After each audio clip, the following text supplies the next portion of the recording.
Hello ছোট্ট বন্ধুরা, কেমন আছো তোমরা সবাই? আজ আমরা কিছু ওয়াটার অ্যানিমেল অর্থাৎ জলজ প্রাণীর নাম পড়ব। এসো শুরু করি। এটা মাছ। মাছকে ইংরাজিতে বলে ফিশ। ফিশ মানে মাছ। এটা হলো ডলফিন, যাকে ইংরাজিতেও বলে ডলফিন। ডলফিন বাংলাতেও ডলফিন, ইংরাজিতেও ডলফিন। এটা তিমি। তিমিকে ইংরাজিতে বলে হোয়েল। হোয়েল মানে তিমি। এটা হলো কুমির। কুমিরকে ইংরাজিতে বলে ক্রোকোডাইল। ক্রোকোডাইল মানে কুমির। এটা হলো কচ্ছপ। কচ্ছপকে ইংরাজিতে বলে টর্টয়েজ।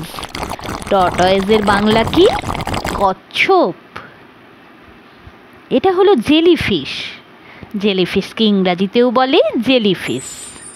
জেলিফিশ বাংলা ও ইংরাজিতে একই নাম।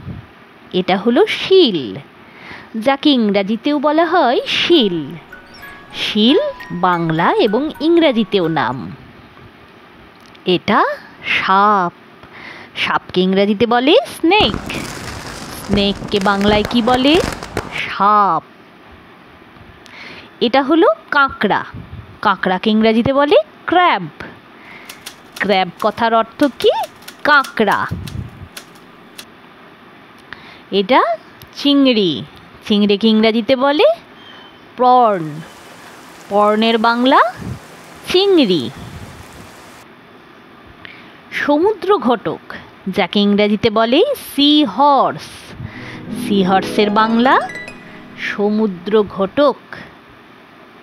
স্টারফিশ, যাকে বাংলাতেও বলে স্টারফিশ, ইংরাজিতেও বলে স্টারফিশ। স্টারের মতন দেখতে স্টারফিশ।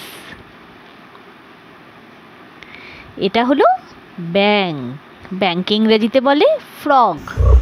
ফ্রগ কথার অর্থ ব্যাঙ। ভিডিওটা ভালো লাগলে একটা লাইক করে চ্যানেলটা সাবস্ক্রাইব করে নেবে। Thank you.